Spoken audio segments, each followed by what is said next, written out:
So his subscap is bound up on the left, which is causing issues with the levator in the trap. So, well, you have a trained eye. Well, correct. I guess I have a trained eye from a posing standpoint too, but I think I look at it a little differently with what I do though.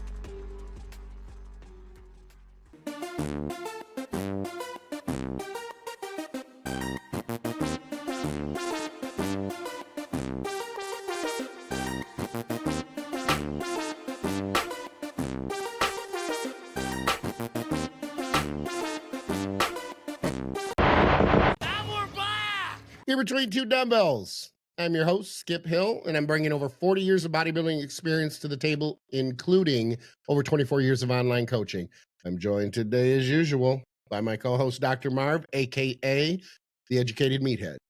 For each show, we posit a thought about a training exercise or training methodology, and then we deep dive into the minutia. But today, critical physique assessment. Of course, you can send in your pictures, you can send in your training information. We'll rip you apart, tell you what your weakest body part is, and we'll essentially program your training to bring up that weakness. It's free training. Use the TrueNutrition.com link in the closing credits to save 10% on not just Team Skip protein, but every protein. Not only do I use my Team Skip protein with my clients, but other top prep guys use it because it's that good. Critical physique assessment. Who's on the chopping block today? I'm in the mood to wreck this guy. I don't even know him. I don't know if I like him. I don't know if I don't like him. Mark Warren. Yes. Overall, decent. Well done. So he's been training 11 years. He has been doing a lot of mountain dog stuff, it sounded like. So he's familiar with training to failure. He's doing a program with Chris Edmonds. And he did the whole RP, RIR stuff last year, it looks like. And what he said is his weakness, I agree with, I think is back. He also mentioned shoulders and arms, but I think back stands out a little bit more to me. And I would even say just posterior chain, like back and hamstrings, I think would make a pretty awesome visual change for him. Again, though, very respectable development. Obviously he knows his way around the kitchen. So like kudos for conditioning and all that. I don't know if this is like how he is year round. Is he dieting right now? Whatever, right? But he's pretty damn tight. So well done. Jealous of his pecs. That's for damn sure. But I think back would be the biggest visual change. And then I would just, lump in hamstrings with there. What's funny is I actually literally wrote out a back specialization workout on the plane to New Jersey a couple of weeks ago. So I was like, oh, perfect. I could just pull that up because I have not had time to. Well, I'm starting Saturday. I get to go back to the gym, everybody. Very excited. And then once I'm back to like able to push, I will run through the program because writing it on paper is different than actually doing it. But I will essentially be telling him what I would do for that program. But that's what I focused on is, yes, he said shoulders and arms, but like we talked about, unless you're choosing smaller muscles, like you could do shoulders and arms together as a specialization, but I wouldn't do back and arms or back and shoulders. That's just too much. And that's too many different like movement patterns where, we're going to do some RDLs. That's going to get low back erectors, right? Which will help them and it'll get glutes and hammies. So that kind of lends itself, right? Versus three totally different movement patterns. I think that gets a little bit too hard to manage, especially fatigue, warming up, sessions lasting forever, blah, blah, blah. What do you think? I'm looking all over my screen because I got the pictures on the left, pictures on the right. Obviously, they're positioned better for the viewers than what we're looking at with his information in the middle. Okay, so as far as conditioning, I don't know, like you said, I don't know if he's one of these guys who, can get away with eating crappy and he just has a good metabolism. Sometimes people just have that where they get away with it a little bit. I don't. So I can't relate, but you're right. Condition is good. And here's the thing. It's not even just the condition, but he does also have what is important to the sport if he, is going to compete is balanced storage of body fat. And just, I want to touch on this real quick because this is a component that is sometimes overlooked when we talk about genetics. Okay. So when we talk about genetics, people tend to think, oh, he's got good genetics. He was muscular to begin with, or he's a classic, mesomorph in the sense that he already kind of had round muscles, and you can kind of see, what he's going to look like when he's huge. That's one component of so many different variables that go into someone's genetic potential. Example, the assimilation of nutrients. Look, there's not a pro out there who doesn't have also pro assimilation of nutrients. Mhm. There's not a pro out there who doesn't also have the ability to not assimilate, but their body to adapt or to use a Lower specific, calories. right, or even hormones for that Yeah. matter. So, people tend to think, oh, he's huge. He takes a lot of, supplements and gear. And so that's not necessarily the case. What I have found in my experience is there are a lot of pros who respond this much to additional hormone therapy, if you will. So, and yet on the surface, it seems surprising, but it's really not, because that's part of that genetic makeup too. So another component of the genetic makeup is the nutritional part, not even the nutritional part, but the condition part of it, where most pros or most people at an advanced level when they compete don't get into shape and then go, oh, I still got to get my lower back into shape, like me. Or Mhm. they're super conditioned from the front, but they turn around from the back, and then all of a sudden there's another 10 pounds that they need to lose for the back side, their posterior chain, to look the same or be in that same condition that they are from the front. Now, age plays a part in that as well, whether you're a pro or not. There are a lot of, it's nuanced. There's just a lot there. But looking at his physique, he might say, oh, yeah, my lower back is the last to come in. But it's not a situation where there is this huge disparity Mhm. between one, like in one specific area, which takes me also to another genetic disposition, if you will, is there's not like nothing stands out as going being like, oh my gosh, his back is awful. Mhm. So sometimes it's hard in situations like this when you assess a physique to not just say, you just need size everywhere. And it sounds like a Correct. cop out, Yeah. and people don't want to hear that. So we're not going to do he has weaknesses that he can bring up, but they're not glaring weaknesses. And they kind of go Mhm. together if you think. Look at his balance alone. If you look at his back, okay, yes, his back needs to come up. Oh, so do the biceps. There's a connection there. Mhm. If the Yep. back comes up, do the biceps come up? They probably do. Mhm. So same with if his chest is weak with all of his pressing movements that he would be doing to bring up a weaker chest, that's almost certainly going to relate or translate to more tricep size over that time as well. So then you're adding to arm size. But there is pretty good balance here. I see the Mhm. potential. I'm not going to Mhm. speak for you, but I see the potential for his physique if he continues to progress to do, well on stage as a competitor if that's his aspiration. So to pick out the Yeah. weakness, you said you were going with the back. Yeah, I think back would visually help him the most.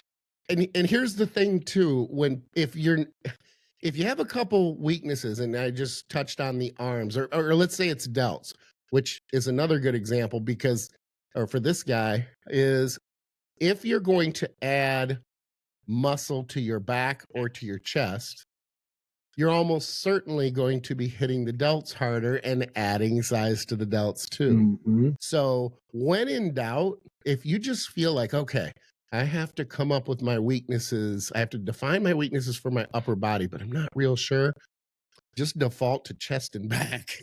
Yep. Because if you bring those up, shoulders and arms almost always come up as well. Will they come up to the level that they're no longer a weakness? Maybe, maybe not. But they will come up. They tend to progress very well when you're focused on back and chest. But I'm going to agree with you with back. And shape is great too, which is another genetic Mhm. component, Yep.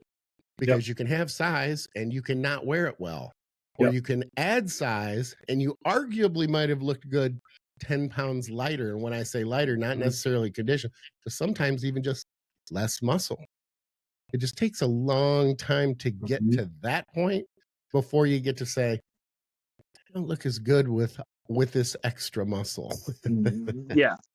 Yeah, and horrible problem to have. Yeah, it's really, Now it's you really, can see on his double back though, like I would see chiropractically, he's got to get his left scalenes, his left levator, his left trap, and his left subscap to relax, and that'll balance out his posing a lot more.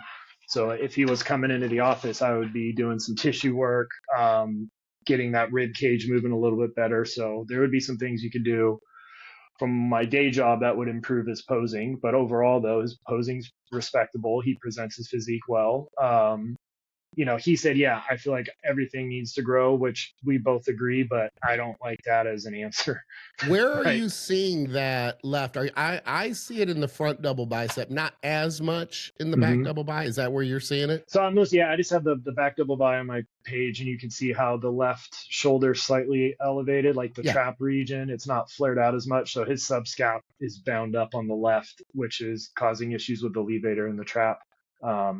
Well, you have a trained eye. Well, correct. I guess I have a trained eye from a posing standpoint too, but I think I look at it a little differently with what I do though, because then because I'm already like, well, I would do X, Y, and Z to help his posing, which would help him in the gym as well. So yeah, right. Well, and I think because your trained eye is different than my trained eye in the sense that you're looking for far more minor fluctuations, where I'm looking at it going, okay, total package. I know a thing or two about training, but I built a reputation in the bodybuilding industry for removing skin. If you have too much skin, call me. Remember, skin is overrated. Like I'm not looking, oh, okay, this that's what you're looking for. Now, some people might argue, well, Skip is a judge. You've judged in the past. Well, judges do that. They really don't, because we accept some level of asymmetry. Yeah. Because that's just, we talk about symmetry all the time. But the truth is when we talk about symmetry in the sport, primarily in competitive bodybuilding and judging a physique, the term is usually used for prettiness, not true symmetry. Symmetry by definition is, does the one look like the other or identical, I guess. And it does not. Right. It never will. It never will. Right. His quads are asymmetrical. Everybody's quads are, right? Yep. You just try to limit it and present it, and it's normal, but just giving them some gems of, hey, I would look into having somebody work on those areas, and I think it'll help unlock the left shoulder and help with posing and help with training too. Just a bonus. Quick little side note, and I'll be very, very quick with this, but when I was a teenager, I started training when I was about 14, and I just went OCD with it, like very dysfunctional. I didn't care about anything else. I would sit in class. In fact, I chose my high school classes based on which teachers would pass me with a D if I sat, and I'm not kidding when I say this. It's almost embarrassing to say this. But it's my younger self, so it is what it is. But I would then sit in the back of the class and I would read muscle magazines. Never mind that I have read that article 100 times. Right. Or it's falling apart because I haven't gotten the new issue in the mail yet. Yeah. But that's really all I cared about. So I'm in the gym one night, Y Center, Battle Creek, Michigan, and it closes at 9:00. So all the lights go off and I'm sitting there on the bench and I am crying because my left pec doesn't have the same cut as my right pec. I have a little bit more pec minor showing on the right side than the left side. And I was convinced, and I want to say I was 15 at the time. So it had only been like a year or two that I've been training. But I felt at that point that I had invested so much, and I had the realization in front of me that I'm never going to be Mr. Olympia because my left pec doesn't look like my right pec. And I was absolutely devastated. So there's my full transparency. And to this day, I notice it, but I obviously know that there are many other reasons that I'm not Mr. Olympia. Yeah. And it's not about that concern that I had when I was 15 years old, but I was devastated by that. Yeah. I'll get trolled for that, I'm pretty sure. No, wow. I appreciate the honesty. Get trolled and again, for everything. and I'm not like trying to throw them under the bus or roast them, just saying, hey, these things could be super beneficial. That's what people come to me for. Yep. right? So, yeah. So I know you don't like giving exercises specifically, but I'm going to challenge you to give them some options per category of movement. Yeah. Since I typically go first, do you want to go first, and then I'll? Yeah, I'll take it. I'll take Okay. it. Yeah, I'll go One of the things that I am big on, even though I don't specifically say, "Hey," to a client or to anyone else, is I won't say, "Hey, do this specific exercise." But what I will say is this: what stands out right away is if we're bringing up the back, I am much bigger on rowing movements than I am like pull down type movements, unless the overall back, or maybe like the upper back, is, predominantly thicker, like almost obviously better and thicker, but the lats are not terribly well developed. And that's easy to do when people pull a lot of deads. They're heavy barbell rowers, that type of thing, and they're focused more on not just the heavy pulling, but even the numbers.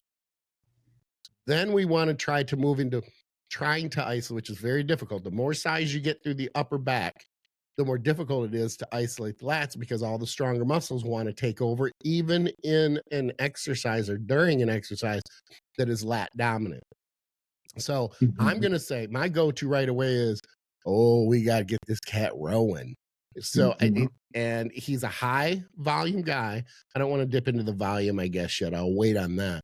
So as far as exercises, let's say we're doing 4 exercises for a workout for back. I'm going to want 3 of those. I say at least 3 to be rowing movements with the one lat, I say dominant, lat pull, chin, some variation of that. But maybe every other week, all it is rowing. You just can't go wrong with rowing movements. And some people will say, well, that's not a width builder. It's just a muscle builder. It's a back builder. So until you get to the point where you realize, okay, maybe my upper back is a little bit more dominant than my lats, you're not going to like wake up one morning and go, well, my upper back is too big. Now I can't hit my lats. I mean, that's just not something that's going to happen. In fact, when people realize that their lats are weaker and their upper back is so strong, we're talking not months, but typically years of deadlifting, barbell rowing, and focusing more on the numbers that are being moved versus what those muscles feel like. And this needs to be said. Back training is arguably the most misunderstood training for any body part that anybody's going to train in the gym. It's so complex, and we don't see the muscles moving while we're doing it. You can sit in front of a mirror when you're doing a chest press, a hammer chest press, and you can see everything moving. You can't do that when you're training back. So we have to rely far more on that feel and and at the end of the day, I mean, you can make a lat pull down an upper back or mid back movement if you change the mechanics.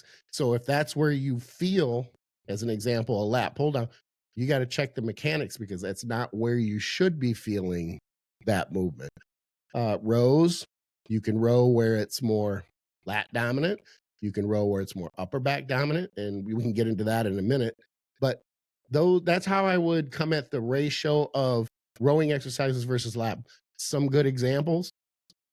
Look, I'm a T-bar. I want that angle, or a barbell row kind of guy. I want that angle coming up and into where it's going to meet the mid back, or the best way to explain it is all the muscles around the shoulder blade.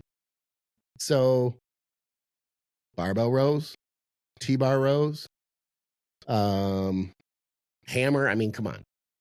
These days, the machines are every bit as good as a lot of these free weight exercises. So I don't want to get just focused on free weight exercise. We got to balance that out.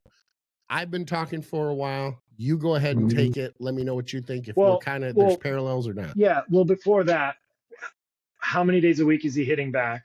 What are you doing to his other body? Like, what's frequency looking like?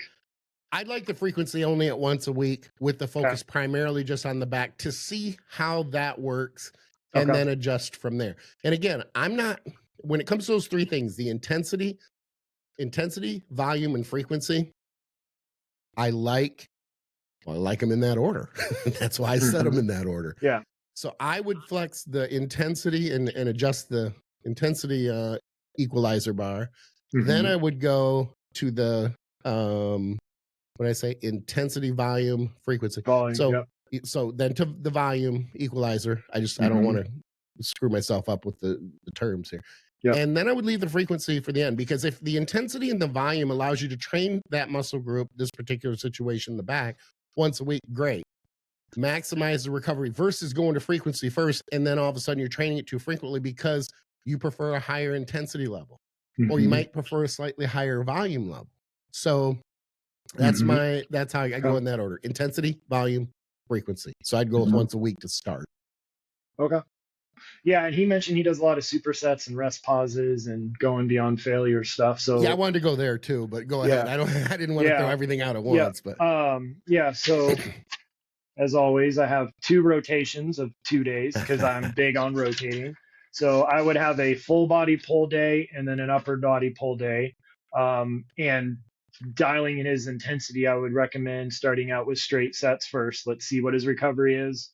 Can I stop you there just to ask a question to clarify? Yeah. Again, I always say I'm representative of the viewers because I sometimes I'm like, duh.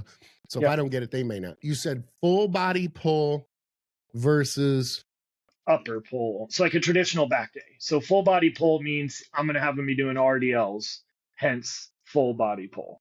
Okay. All right. Because I feel like, I didn't want that to be like full, like you were saying full back or full. I just wasn't sure. I just want to be clear on that. Yeah. So I typically would have the first session when he's fresh, the full pull day, because that's going to be his most demanding back day, because he's going to be finishing with RDLs before hitting his arms lightly. And then it's a traditional, back rear delt day later in the week. So I'd want him hitting it twice. Everything else goes down to maintenance, right? So, that would be asking him, typically, what do you think is what you could get away with to maintain your legs, maintain your chest, right? Your biceps are going to grow from the extra volume from all the back stuff. So don't worry about that. Your rear delts should also come up specifically because I have, multiple rows that are rear delt dominant. I agree with you. 2 to 3 rows per 1 pull, I think, is the right ratio for most people. So we're around the same thing there.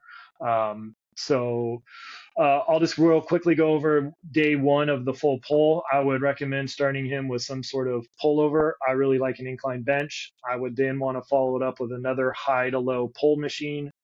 Then he would be doing, I love seated cable rows, depends on what he thinks of them.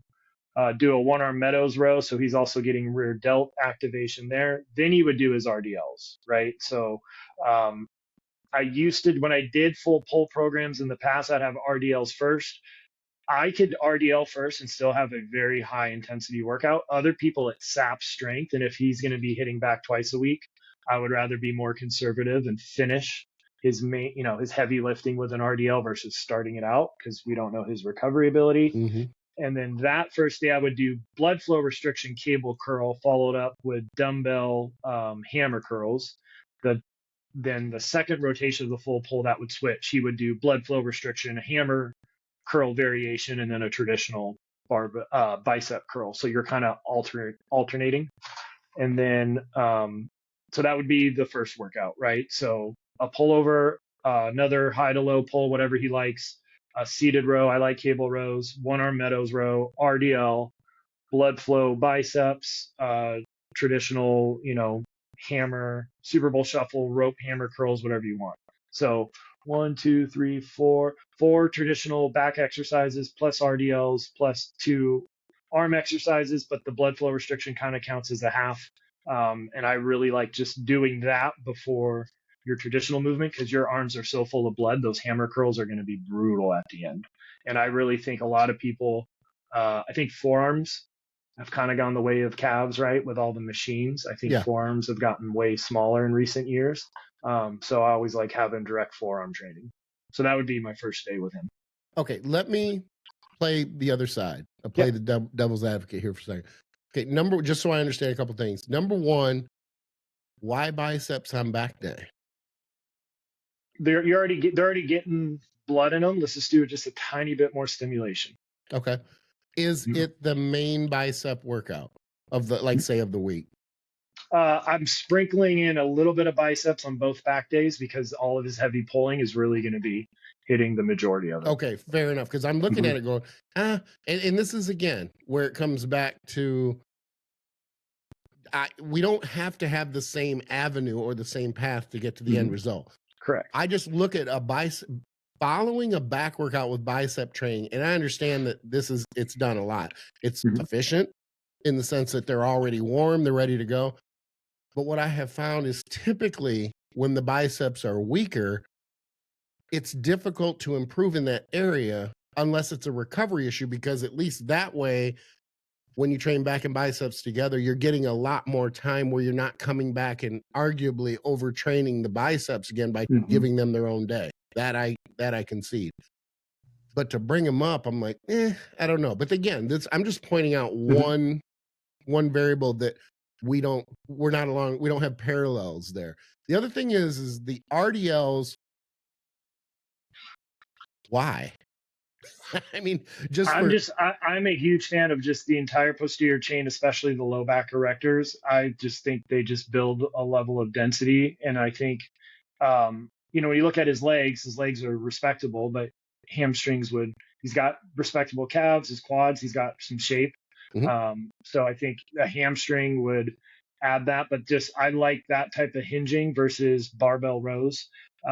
So I don't have him doing a traditional freestanding row. So that's his erector movement. Okay, fair enough. So you're basically doing the RDLs.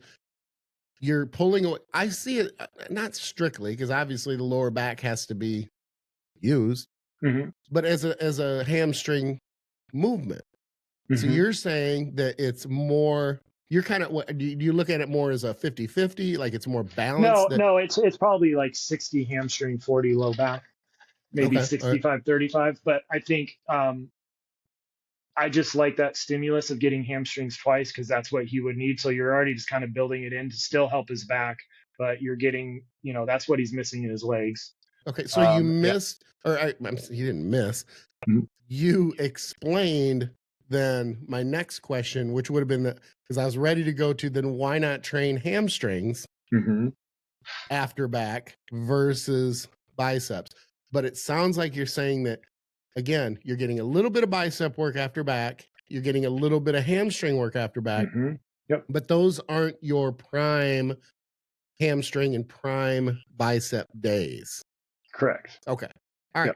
Completely understand. I like sprinkling it in. Yeah. Cause he would just, he wouldn't hip hinge on his leg day. He would do his hamstring curls on leg day. So he's hitting the upper and the lower hamstring.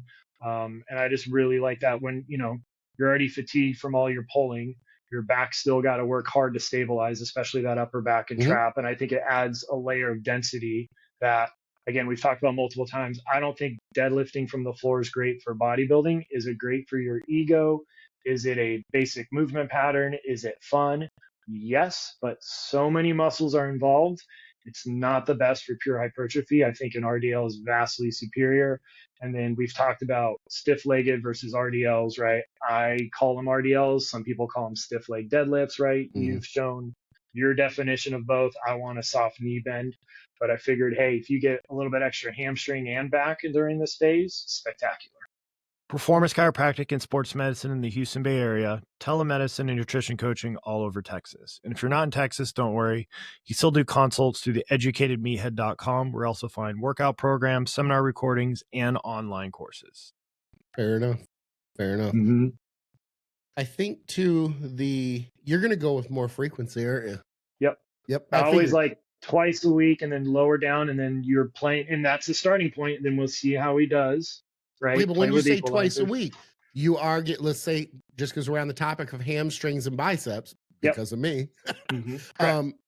that is one of the two that you're talking about, right? Yep. Okay. Now I'm getting a little bit, because my first impression was like, man, there's another, which is cool.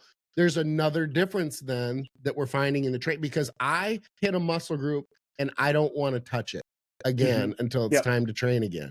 Where you're like, okay, we'll put a little bit of extra in here. We'll get a little bit of blood flow. We'll get the resistance, but it's not going to be the most challenging day. It's not going to be like that bicep focused day or hamstring focused day. So, okay. All right. I'm on the same page. Yeah. Yeah. And then I just have got, because it's so different than what most people do, right? What's the best workout program? The one you're not currently doing. Right. And then, then you see how is he recovering? How is he doing it? But again, I would start with straight sets just to see how is he handling this. I would not do intensifiers day one. Yeah, That's just me. I completely agreed. Mm-hmm. I wanted to come back to that. Okay. You know what? Let's go with that now. Okay. With the increased frequency, with the increased frequency in your training workout, where it's increased intensity in mine, because I like to train close, very close, if not to failure. That is those things are going to limit recovery. So adding things like the I'm just not a big fan of those types of high intensity or intensifiers. And we talked about that a lot we discussed this and debated this in the other video where intensifiers were the topic. Yep. But we may see them differently. Remember, I train close to failure. So when I do a drop set or something to that, I have already taken the first set to failure. This isn't like I did 10 reps and then I dropped the weight. I'm going 10 reps as an arbitrary number that I barely got 10 and would not have gotten 11. And then I'm dropping. Okay. And I'm doing that with the drop in weight too, or the drop set. So now I've arguably added or combined 2 failure sets into one, which I think we can all agree might as well be 3, when you move them that close together. So now the intensity has not just gone up a little bit, but it's gone up dramatically. And then that, not taxation, but the taxable value, same thing, I guess, on the system is crazy. That's only one set for one muscle group. So clearly, this would explain why I can't get away with it when I say I also don't have great recovery ability with or without cycling. Yeah, and everybody's going to be different. I think when we talk about the intensifiers episode, I think drop sets are grossly overrated, but So you do like I. them you like them more than I do. I rarely do them. Oh, I rarely will do I them too, love though. my cluster sets. Like that's my jam. And I love rep tempo. And then, but yeah, like there's a reason why the arm on that day is mainly blood flow restriction and then just some hammer stuff. Fair enough. I just find that little bit of volume, it's more sarcoplasmic. It's also going to keep his elbows happy because remember, blood flow restriction helps soft tissue. So that's the second benefit because he's going to be pulling. Typically, pulling is easier on your elbows than pressing twice a week, right? So we all would agree with that. But if you could build in some soft tissue help along the way, I'm a huge fan. That's where my brain goes. And then if you've never done blood flow restriction and then another arm movement right after, your arms are so full of blood, like you could just raise your hand and it'll almost cramp. It's awesome. So, and then you're activating motor unit recruitment. So it's a way to make the hammer set really intense. On his second full pull, you would flip flop, you would blood flow restrict the forearm movement, then traditional bicep. So you're always flip flopping. Again, probably making it way too complicated, but I love the minutia and I love the different rotations through and all that. And again, 2 rotations for the 2 different days. So it's not the same movement pattern, not just from a progressive overload standpoint, but soft tissue joints, right? People just do way better if they're not doing the same movement every Monday, every Wednesday, every Friday. Are you doing a hammer type curl every bicep workout? Or on his full pull, yes. On his upper day only, just a bicep, just because I think you're going to get so much brachialis and brachioradialis with your rowing anyways. And right. The second day is primarily rowing, right? I like starting with a vertical pull. I feel like it just opens everything up. I think most people would agree, and then get to your heavy rowing stuff. That's how I typically do it. So, let me just run off the exercises for the second day real quick. Starting with a face pull. Again, I love them. Then a biomechanical real lat pull down where the elbow's by your side. Then a low row of his choice, a chest supported row. If he could recover, a one arm high to low pull, a reverse pec deck, and then a preacher curl. And then obviously you would kind of flip exercises out, but the same structure where it's primarily pulling focused. If he's doing well, maybe a unilateral movement at the end. And then one direct rear delt work, but he's going to be hitting rear delts because when you're doing, your chest supported rows, you're driving the elbows back to get that upper back. So you're already getting it. So I find just a little bit more direct is a great thing that'll help his physique as well. Okay, so how many back exercises? You had the face pull. Face pull, which is kind of back, it's rotator cuff, delts, upper back, a real lat pull down, a low row of choice, a chest supported row. Then only if he's recovering, then he could finish with one unilateral movement of his choice. Okay. Then one rear delt and one bicep direct. Okay, give me an example of the low row so that the viewers have that example. Yep, I really like one of the very few times I like an underhand grip is the DY row on hammer strength is freaking awesome. I think biomechanically and that it's angled, right? So you're not purely supinated, which we've talked about is dangerous on the biceps. That's why I don't like underhand barbell rows. Yes, biomechanically, that'll get more rear lat, but you have clients that have told us otherwise, right? What is the DY? I believe it stands for Dorian Yates, but that's what they call it, the DY row.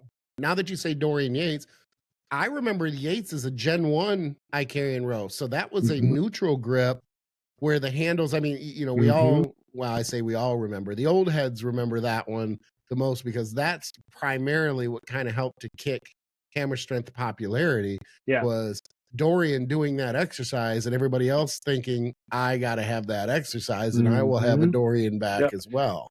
So it is the hammer strength isolateral DY row is indeed named after Dorian Yates. Really?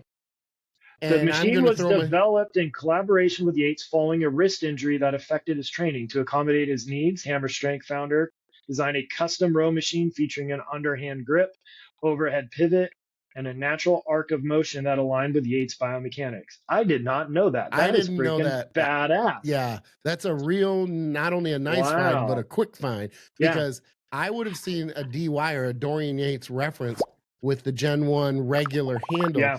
But that clarifies it if he had an injury and then he had to go with the under grip. Which aligns with what I said of why I like it so much, because it's so much easier on your wrist and so much less vulnerability on your bicep. It's really the only aggressive underhand grip row that I'm a fan of. Yeah, and I'm a big fan of that. That's a difficult hammer strength. It is. It's humbling, especially if you are I'm going to coach full stretch and then full contraction. You might only have 2 plates aside. Even 2 plates aside is going to be brutal if you're really keeping it on the lat and you're not letting the rest of the body take over. Kind of like what Austin was talking about, right? Stay on the muscle, stay on the muscle. I mean, there's times where, I'm only doing 1.5 plates aside, but good God, the contraction is just beautiful. Okay, and an example then for the row that comes after that low row.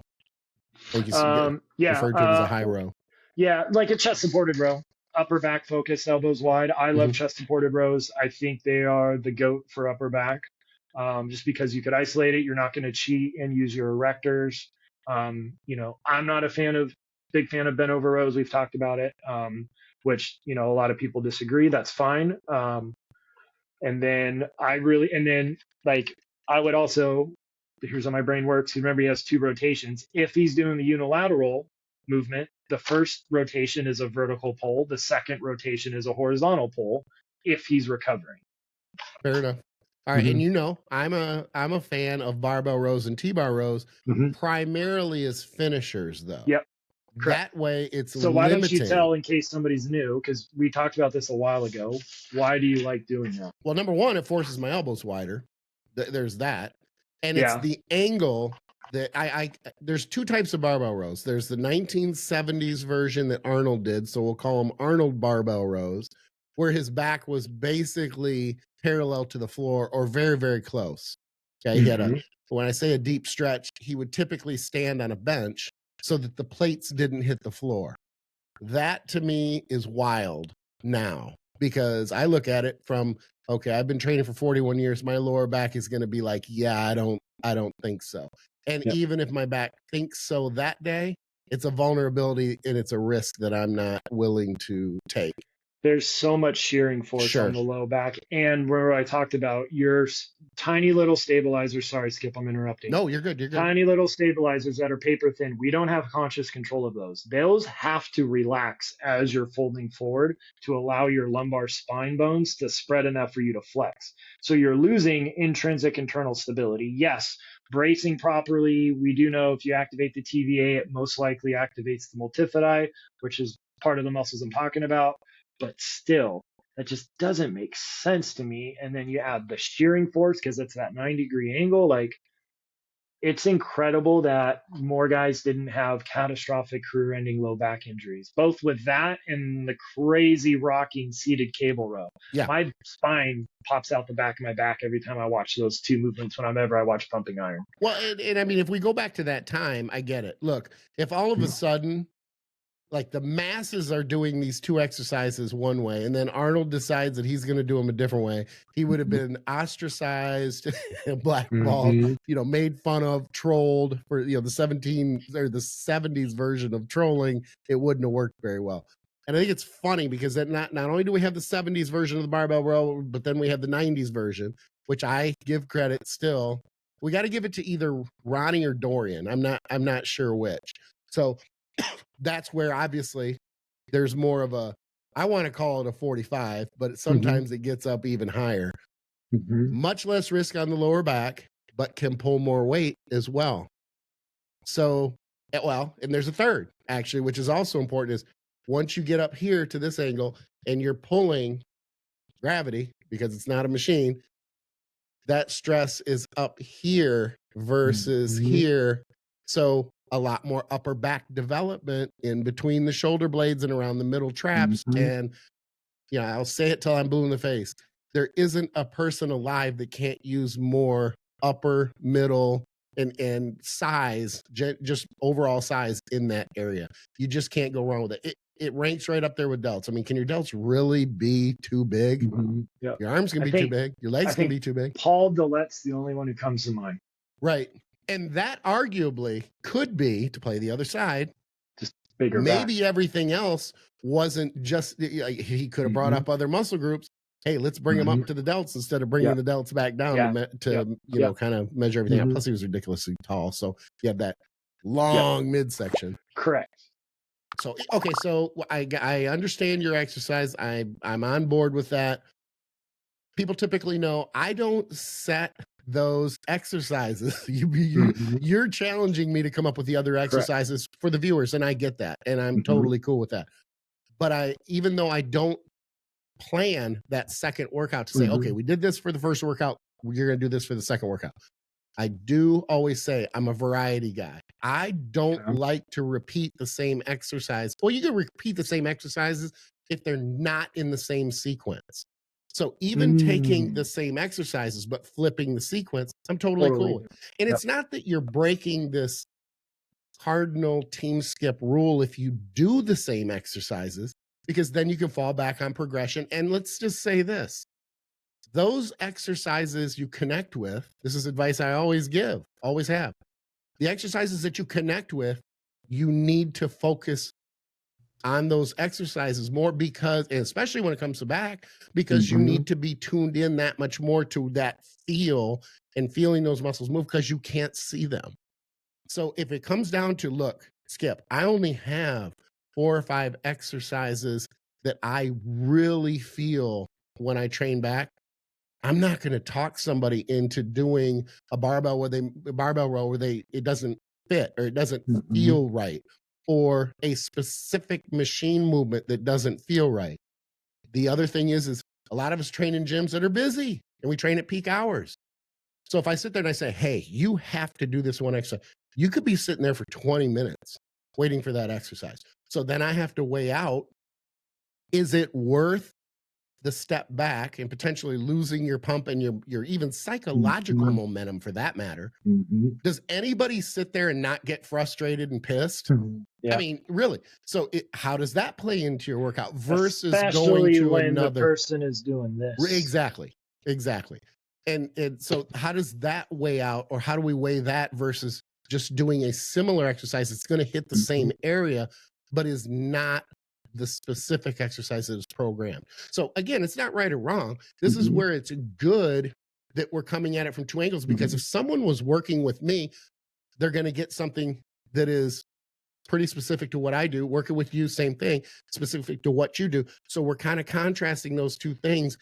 The viewer, or in this particular case, the physique assessment guy, can come away with two different opinions. Well, and advice is cool. I always told my kids this: you can take it or leave it. Like, it's up to you whether you listen to what I'm saying, weigh everything out and decide what you want to do. So he may take a little bit from what you said, a little bit from what I said, and put that together to fit what he needs. I love what you said of, if you only feel a handful of movements, then that's what you ride till the wheels fall off, right? And then maybe what I would do is, hey, you're going to do the movements that you connect to. Let's try and do those first. You already have that good mind to muscle connection. Then let's try just one movement. And then let's do it a couple times in a row to see if you can't get a connection to it. Oh, sure. And there's a big difference between, notice I didn't say exercises you like.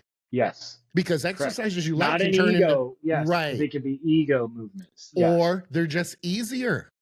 I mean, let's be fair. There are some people who just be like, I'm going to do leg extensions because I won't puke when I do them, or feel like I'm going to puke. That's not how I'm asking you to pick. I'm asking you to pick your exercises based on how they feel. Love it. There you go. Now your frequency is twice a week. I'm saying to start it once a week, but then you can adjust with the equalizers from there. You know, I'm a big fan of pullovers. I see pullovers as a finishing movement. I think they're great for opening up the shoulders. I think they're great for rotators. I think they're arguably better for I almost said it, for back width, not lat width. Big difference. And by that, I mean focused around the shoulder blade, because that's where we want most. If it comes out at the shoulder blade, fill it in. It's like pec size versus inner pec size. If you don't have inner pec size, get bigger pecs. You'll have inner pecs. You'll have bigger inner pec size. Same thing with the back. The more you build around the shoulders, the more that you're going to build into the lats coming out anyway. So size, at the end of the day, width, thickness, let's just call it size. So you do pullovers towards the end? I prefer them at the end. Yeah. Just because of the stretch and the vulnerability of cold, or? Vulnerability is in there, but I also look at it as kind of like a, going back to the DC programming of stretching the fascia, stretching the muscle when it has the most blood in there. It just all fits so well. And again, finishing, it limits. I like to put those riskier, more vulnerable exercises at the end to minimize that. It minimizes the load that you can put on it. So it versus coming out of the gates with, say, deadlifts is another example. Bodybuilding deadlifts, I think, should be at the end of a back workout. They should not be at the beginning. Not only for the risk of injury, but also because what we're doing is about development. It's not about moving a weight from point A to point B. So let's minimize that load at the end instead of exhausting everything. I mean, how much attention can you give to the intricacy or the nuanced development of the back, or the complexity of the back, when you're already buried coming out of deadlifts? It's very, very difficult. And I'm glad that a lot of other trainers have gone that route in the last 10, 12 years, because you go back 15 years and you did deads when you started your back training, which is another argument that we're not going to get into right now, but deads don't work the back. It's not a back exercise. Gee, please. Like, who is programming these for legs? I mean, come on. But anyway, that's a rabbit hole that we're gonna avoid today, I think. Rep ranges. Where are we for rep ranges? Yeah, so he said he typically does higher for arms. So he said 8 to 20 for back and 15 to 20 on arms. Yep. I'm not opposed to that since he doesn't have any injuries. So it would really depend on the movement, right? Does it lend itself to heavier loading, right? Mhm. I wouldn't be doing 20 rep RDLs because that's just going to blast his nervous system way too much.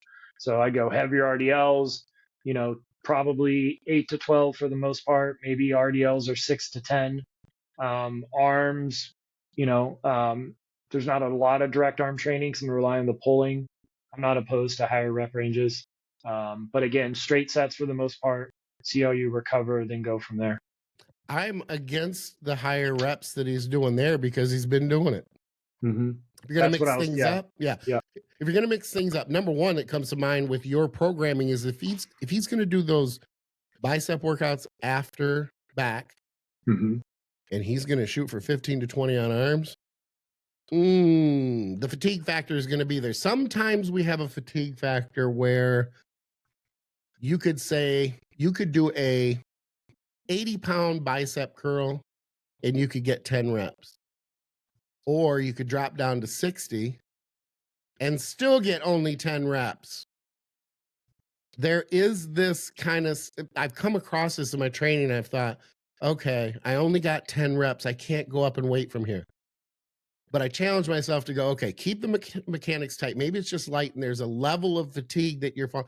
And then I go up and I still get 10 reps and they're just as tight as the other set was. So I'd rather pull those reps down, especially as the not the program, but the workout program progresses. Yep. Because then you're lowering the risk of vulnerability. Sometimes I'll come down, I'll get underneath my ceiling of 10 and I'll come down to 8s if it's later in the muscle group, because then I know that risk is far less than if I was going to do, because remember, a lot of my training is to failure. So if I'm going to do those failure sets early on when contractile force is really high and I'm going to fail at 8, bad move. But it's day and night where it's done in the workout. And it's also day and night when it comes down to that risk of injury. So I would lower those reps big time. Yeah, because the blood flow in my program, that's the 30, 15, 15, and then go to your traditional 8 to 12 for the traditional lifting. I'm totally there with you. I think, other than the deloads, usually deloads every 8 to 12 weeks, depending on the program. I like that there is a window versus every time, because that allows, let me rephrase it. It allows the person who is giving themselves honest and accurate feedback to have that flexibility.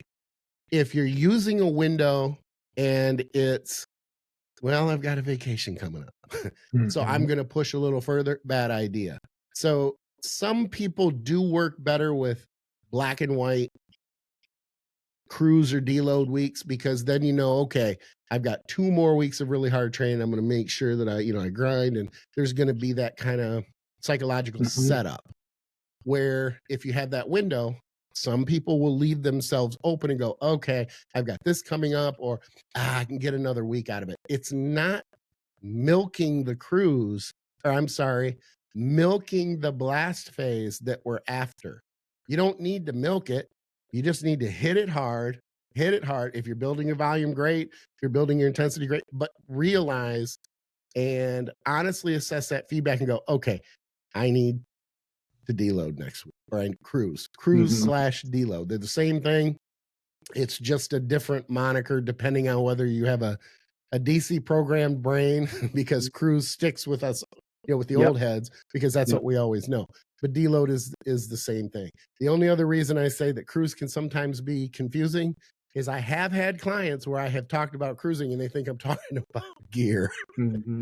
So to use the cruise moniker or label, you do need to cruise. Do need to stipulate it specifically what that cruise is. And I would say 12 weeks is the maximum to go without I'm impressed if you're making it 12 weeks. I would challenge you. Are you really training as hard as you think you are? Where I was going to go as well. I agree. If you get to 12 weeks, or if you're past 12 weeks, there's times where you'll get those clients. I'm sure you've had them where they just refuse to take a cruise week. They are so convinced that that is somehow quitting or training. They're not the alpha male anymore. They've turned in their man card, that sort of thing. Yeah. No, I can keep going. It's not about whether you can. We all can. We know that. It's whether you should or whether it's beneficial in the big picture. 2 steps forward or 3 or 5, however you want to. You know, is it 100% intensity or is it 110? You know, that type of thing. Go until you realize and honestly can assess that feedback and pull back when you need to, because this is a big picture game. Yes. Love it. We miss anything? No, I think that's pretty darn comprehensive. Prehab Rehab Rodeo Round-Up. Woohoo! That's never going to get old. No, but it is going to get cringy for the viewers. Yeah, correct. Yep. And part of me kind of likes that. I don't know. What do we have? What's on? What's on store? So today we're going to have a discussion about the difference between tendon pain and muscle pain, i.e. is it a tendon issue or did you strain a muscle? Because there's a lot of confusion coming into my office. So, and then when it is a tendon issue, certain tendons you could still keep training and other ones you might have to shut it down. So when I have to diagnose somebody with a tendinopathy, which is not inflammation of the tendon, but actual degeneration happening, I always pray it's 2 specific types, because I could go, look, you could keep training. It might be painful, but it ain't going to make it worse. When the 3 most common for lifters, typically you might have to shut them down, if not grossly modify, which is never fun to hear. So I always hope for that. But let's talk some differences. So typically, you know, tendon pain is going to start slowly, right? So the word is insidious. It just, you know, felt a little something in my shoulder. I'm pressing, didn't think much of it. Then I wake up the next day. Yeah, it's a little tender, right? Meanwhile, a muscle strain, if you strain a muscle, the pain's going to happen right away. It's not this slow, gradual, I don't know when this started, what happened. It's pretty much right away. Then say we're to stick with the shoulder, since you can see me on screen. Tendon pain is usually near or where the tendon's attaching to the bone, whereas muscle strains typically are more in the muscle belly. So, if I had a bicep tendinopathy, long head of a bicep, which is super common in lifters we've talked about, you're typically going to have pain up here, and then usually a really tender spot here. Why? Yes, it's degeneration of the tendon, but there is some inflammatory stuff happening, but there's going to be a buildup of fluid. That's going to travel down your upper arm, your humerus, down the groove where the bicep tendon is, and it pools here. So that's why you typically have tendon pain up higher, where a muscle strain is usually kind of lower in the muscle belly. Tendons get worse with explosive movements, right? So jumping, throwing, sprinting, stuff like that. Well, muscle strains hurt if you just merely try to stretch and squeeze it, right? Sometimes you could actually palpate, it might be hot to touch, especially with a shoulder. It might feel boggy is the term that we use. It could be thick or swollen. And then tendons have a warm-up effect, meaning, and then muscles might just feel weak or they might feel bruised is what a lot of people will say. It feels like I have a bruise deep in the muscle. And then tendons have a warm-up effect, meaning your shoulder hurts like hell during the warm-up sets. And then like halfway through your workout, you're like, it's not that bad, right? Tendons have a warm-up effect. As they get warmer, they feel better. And then when they cool down, they suck. A muscle strain will get worse with activity. It does not have a warm-up effect. It gets worse, worse, worse. So that minor pain rep 1 is going to be significant pain rep 2. And then typically tendon pain lasts a long time. It comes and goes. Why? Because people aren't rehabbing it. Right, because tendons require load to heal, muscle requires rest. So let me say that one more time. You have to load an injured tendon, like not a tear, but like a tendinopathy. You need to rest a muscle. And usually muscle strains get better in a few days. Usually muscle strains, you're going to have bruising. Not always, but usually.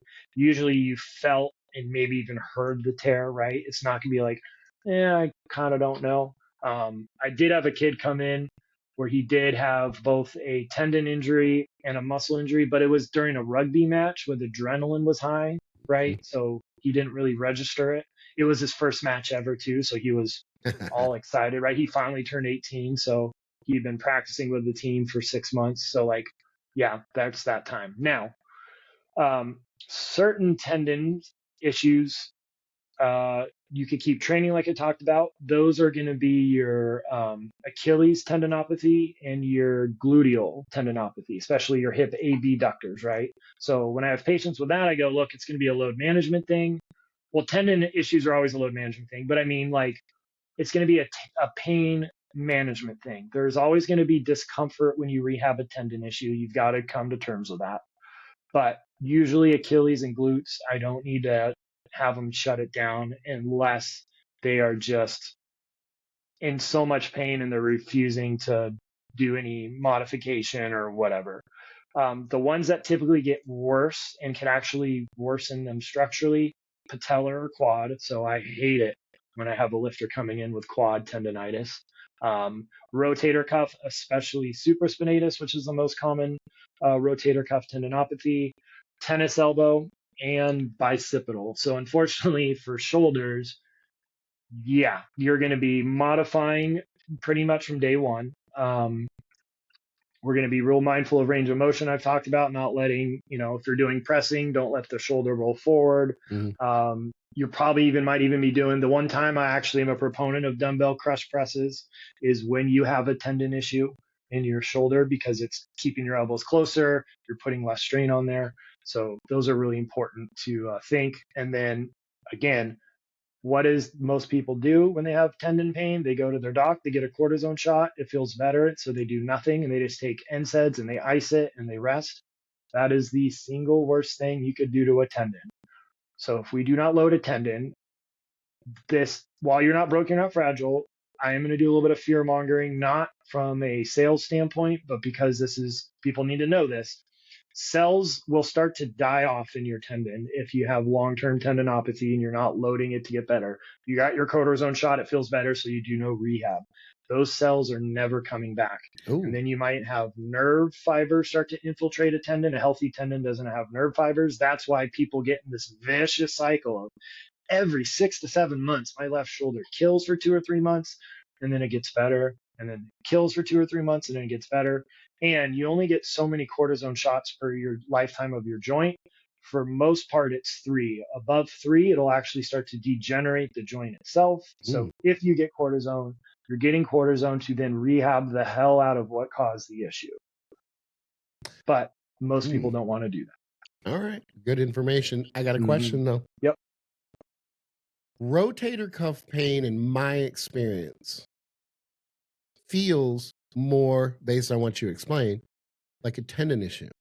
But the rotator cuffs are muscles. So, but you're having where the tendon's attached. Yeah, where the tendon is attaching is inflamed. So a tendinopathy is where the tendon's meeting the bone. That is getting inflamed, and kind of inflamed, but it's starting to degenerate. Right, you're starting to get infiltration. There's water in the tendon from inflammation, but it's not a huge inflammatory response. But it is actual degeneration and cells starting to die off, and then that tendon becomes more brittle, and then you're setting yourself up for a host of problems. And it's the common theme of, for 5 years, I've had a shoulder that just kills me out of nowhere, and then it gets better. And they're just getting lucky that their body is catching up. And usually it's a huge spike in training volume, right? You took 6 months off, and then you try to go back to where you were. That's why when I finally get back to go to the gym next Saturday, I'm maybe doing 1, maybe 2 working sets per muscle group, and that is the whole workout. That is it, because I've done nothing, right? I got to be so damn careful. So we know if you spike your training volume by more than 15% from 1 week to the next, your injury risk goes up 7-fold. Oh, no kidding. That's a pretty big number. Okay. When you say intensity, do you mean total load on the muscle? Because I mean intensity, let's just say you're doing drop sets. I'm saying 15% volume. Like if you have a training spike volume of more than 15% 1 week to the next, your injury risk goes up. Oh, that's interesting. Yeah, I would it's not a lot have lower that. it's a lot lower than people would think. A lot lower than what you would think. Yep. So just to make sure that I understand correctly, Mm-hmm. If there is a rotator issue, we're actually not talking then about the muscle. We're talking about the tendon and the Mm-hmm. attachment of the rotator cuff muscle. Yep. Ah, Mm-hmm. good stuff. Will rotator muscles ever, now I just have a bunch of questions, but I'll stop Mhm. with this one. Yeah. Do we ever have a situation where a rotator cuff muscle strains? Yeah. Oh, yeah. That happens Oh, commonly. okay. It's Yeah. not uncommon. Yeah. Okay. No. Yep. And then when there's typically tendinopathy going, there's a bunch of trigger points in the muscle belly. So how I feel it is, I'll feel it. It's super sensitive where it attaches. It feels inflamed. I'll feel the other side. It feels different. I put them through the orthopedic test. You load it. Oh, that hurts like hell. But then when I'm feeling the muscle belly, the best way I could describe it is it feels like there's a mix of guitar strings and Nerds candy all spread out through that muscle belly. And I go, oh, that's really irritated. You treat that, right? Yes, I'm treating where the tendon attaches, but I'm also treating the muscle belly. And it's amazing that you can help. So you don't want to only treat the muscle belly. You don't want to only treat the tendon. You want to treat everything. And then you're finding those trigger points. Okay, I lied. I have one more question. And then I will stop, I promise. Mm-hmm. Is there a time where you get feedback from a client or patient that they have, let's just use the biceps as an example. They have a popping or a Mm-hmm. clicking sensation. Yeah, so that'll increase because of the extra fluid from the little bit of inflammatory response. So you get extra Rice Krispies when you have an irritated area. And then what's going to happen? Your body knows there's an injury there. Our ancestors didn't have doctors. So then what usually happens is the body tries to create a sling. So then all the muscles around the shoulder blade start to tighten up, which makes it harder for the shoulder to move naturally. You've already got the tendon. You can see how it kind of spirals. Mhm. So usually when somebody comes in with a rotator or a bicep tendon issue, I'm also having to work on releasing the trap, the levator, the rhomboids, the subscap, because their body's creating this defense mechanism, and that's what hurts like hell. That's when people will come in and, oh, I could barely lift my arm here. I treat the whole thing. They could go up to here and they're like, what the hell? And I look like a wizard. Well, I Right. got the defense mechanism down, and I also helped change their brain's perception of everything, so now they can move the shoulder blade freely. Okay, fair enough. Let's transition to Skip's cheat meal review. Mm-hmm. We have a different topic. We're starting a new, it's the same, I guess, topic, cheat meal review, but we have a different class of, we did burgers, Yep. we did cookies. What are we going to do now? Cinnamon rolls. Ooh. I know, right? Even if you go, I'm not a big cinnamon roll fan. Maybe you just haven't had really good cinnamon rolls. I don't know. Here's the thing. I did the top 5 list for the burgers. I did the top 5 list for cookies. I could have gone even deeper than that. I could have gone the top 20 for that matter. Cinnamon rolls a little bit more limiting. So I'm going to go with the top 3. I'm going to give away one because they're just, look, if you go with number 3 and you never get to try number 2 or number 1, trust me, you won't be, I want to say you won't be missing out, but you won't feel like you're missing out because all 3 are great. Number 3, you'll see it on the screen. And listen, when it comes to visuals, I can almost see a good burger from a picture. Mm-hmm. I can look at it and I go, and a lot of us, I think, can based on our preferences. Like if I see a burger with thick patty and this month, I'm like, yeah, that's not my jam. So I think a lot of us kind of do that. There is no one who will look at this picture and say, yeah, that just doesn't look good. That's food porn 101. Exactly. Now, this is the Hive out of New York, and I have touched on Gold Belly before because Gold Belly, if you don't know, is the website where you can order gourmet foods of like pretty much anything. And I use this as an example because it's so good. New Yorkers will know this. Cat's Deli. Yep. If you're a pastrami guy, you can get Cat's Deli pastrami delivered anywhere in the United States to your front door. You're going to pay for it, but it's not as expensive as you would think. And how bad do you want it? I mean, it's kind of like Uber Eats. You can't go get it. You don't want to go get it, but how bad do you want it? So if you're willing to pay for it, it can be at your front door. Same thing with these cinnamon rolls. Here's the one negative, but it's not as bad of a negative as I thought after I just bitch, pissed, and moaned and like, oh, I just don't want to do this. I can't.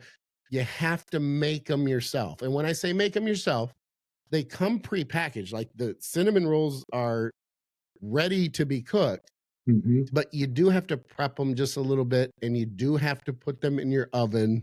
It's kind of like ordering a no-bake pizza, I guess. Yeah. Okay. And most of us are like, that's such a laborious task. I just don't want to do that. I want it delivered, and then I just want to eat it. I'm with you. I'm that guy too. But believe me when I say, number one, they can't send them already cooked. Yep. So if you want them, you got to cook them. It is not a short process. It literally will take from the time that you have to be aware of what's going on. You can freeze these, no problem. But when you take them out of the freezer, you got to let them set for, 10 hours or a day.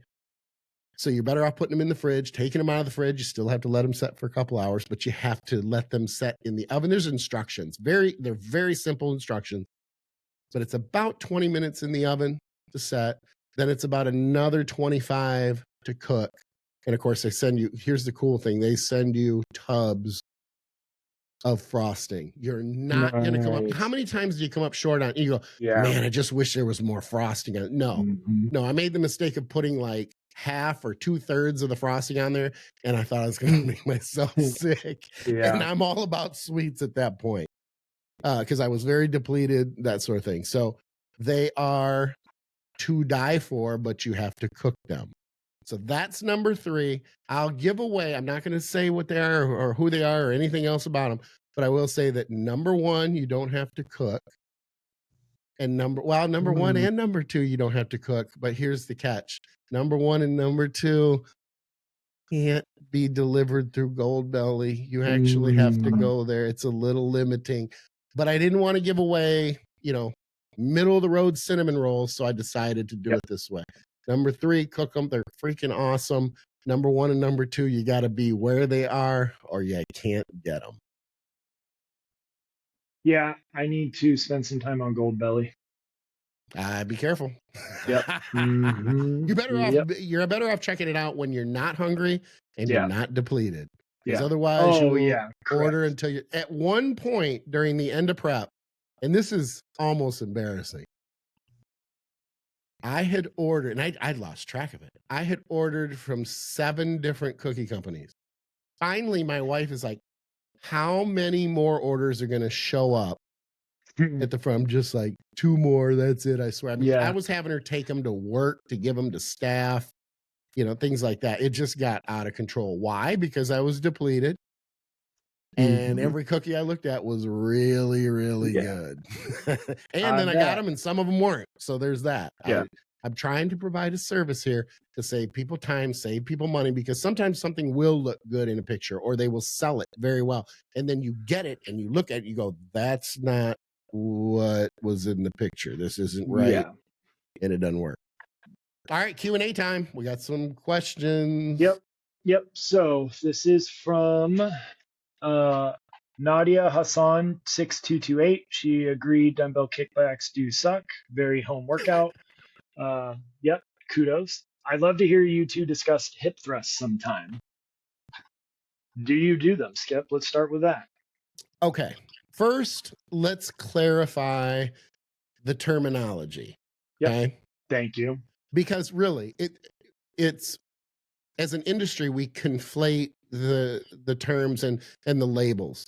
So correct me if I'm wrong, or this isn't how you look at it based on the term, but I see this as like the old school version is your shoulders are on the side of a bench. You basically, I'm not going to say it, but you basically sky the barbell. Yeah, you see, I did that. Yeah. YouTube can't get me for that. Nope. Well, the algorithm just went, what did he say? I need to know what he said. I think we're supposed to knock him down for that. I didn't say anything, but everybody got what I was saying. So, yeah, you're putting I can say vajayjay. You're putting your vajayjay in the air. That's about the only one I think I can get away with. Picha. That, and I get that from, no one's going to get that reference, but my kids growing up, I had 3 girls and a boy, and that was the kid term that came up. My That's pizza awesome. hurts. Yeah. Oh, you got to clean that better. I don't know what Yeah. to tell you. You Yeah. got to drink some cranberry juice. I don't know. But anyway, Yeah. Talk to that mom. is how I see the hip thrust. Obviously, there's machines and everything else. Are we on the same page? But Yeah, and then glute bridge is your shoulders are on the floor because There you go. people get confused. And for what it's worth, there was one study done this year that compared them head to head, a hip thrust and a glute bridge. Okay. Not for hypertrophy, but they were doing it on adolescent soccer players, and they found that both of them helped with sprint speeds. So glute bridge and hip thrust for sprinting from a performance standpoint are probably pretty interchangeable. Oh, okay. Yeah. Okay, So, so- I program hip thrusts in my athlete programs for sports that involve sprinting or they are combat sports because they involve somebody mounting them and you got to get somebody off. So I use them in athlete programs for sprint and explosive requirements, right? Because they actually will translate to sprinting better than squats or deadlifts. Okay, and I can see that. But let me ask you this: based on your experience in your profession Mm-hmm. and your experience in the gym, don't you see the hip thrust as just vastly superior to the glute? To me, there's just this massive change or disparity in range of motion. Yeah, I typically do hip thrusts over glute bridges. If you are going to do a glute bridge, it's on the screen right now. A cool hack is you set up a Bosu ball between the wall and yourself, so your shoulders and necks are lying against the Bosu ball, and it prevents you from sliding across the floor. So there's a gem right there if you like your hip thrusts. I mean your glute bridges.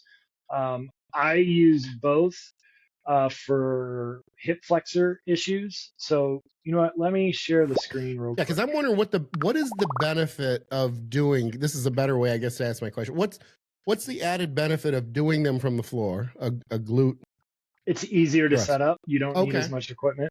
Yeah. But far less beneficial?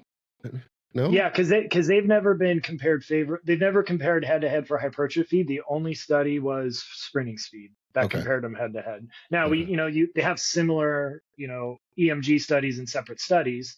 I just think hip thrust you could load it a little bit easier. You're not dealing with sliding across the floor. Typically there's less neck pain because your neck's not in a weird position. Glute bridges, we'll just call them hip thrusts for now, right? It's prioritizing your glute max. So that's the highest glute max activation. You have moderate glute med activation and very minimal glute minor activation. Now, if you do these one leg at a time, that'll increase some stability demands and get those in.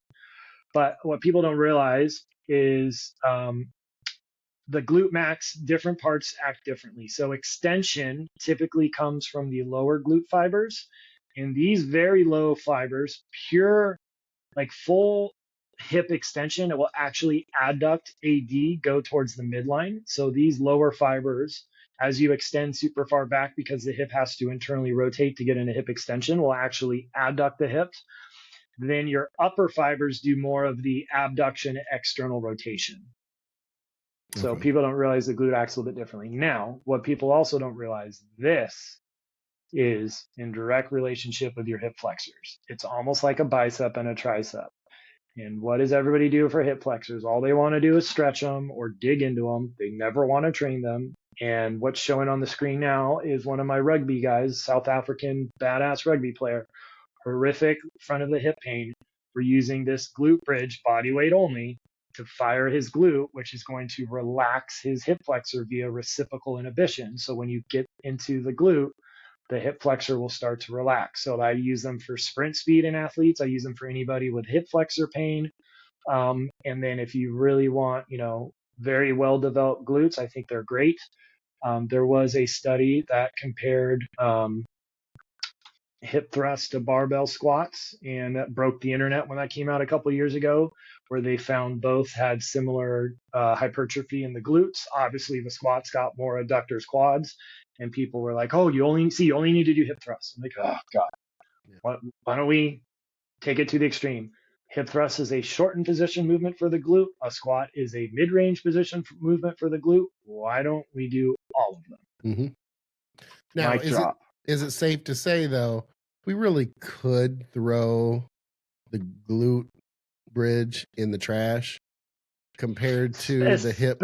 Especially with booty bands, because okay, yeah, if when you do booty bands on a glute bridge or a hip thrust, you're actually limiting pure hip external rotation. So you feel it firing more. Why? Because now you're trying to recruit your glute med and minimus. This is not the purpose of that.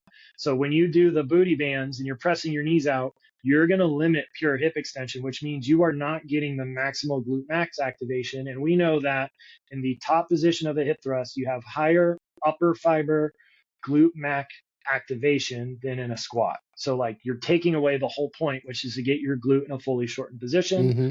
Also, this is an incredible movement for the wellness division because they're training glutes usually 3 times a week, and it's not creating a lot of systemic fatigue. It's a shortened position movement. You're not creating as much mechanical tension, mechanical damage. So you could really hip thrust 2-3 times a week, right?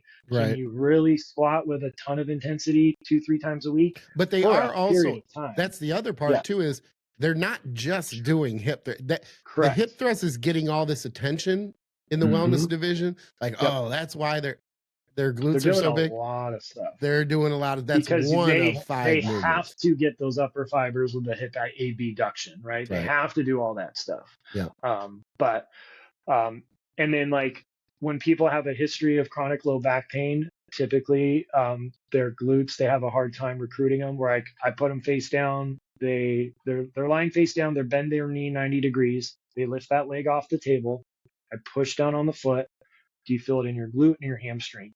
9 times out of 10, people with chronic low back pain feel their hamstring trying to do hip extension, not the glute. And I want the glute to be the one that fires first because it's supposed to fire glute, then hamstring, right? So that's a common theme. So while it's not traditionally thought of core, your glutes are a huge stabilizer of the low back.